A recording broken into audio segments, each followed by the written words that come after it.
இப்பொழுது இந்த பின்னாடிக்கு வந்திருக்கேன். எனக்கும் பார்த்தா பாவமா தான் இருக்குது.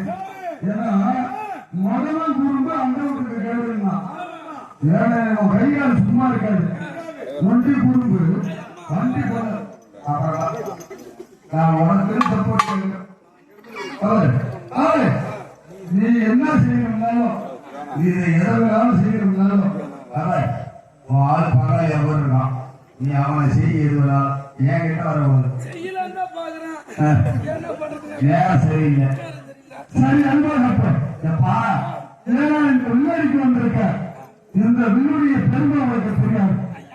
இது யாரு முதல்ல சொல்லு. யாரு எவனுக்கு பிறந்தா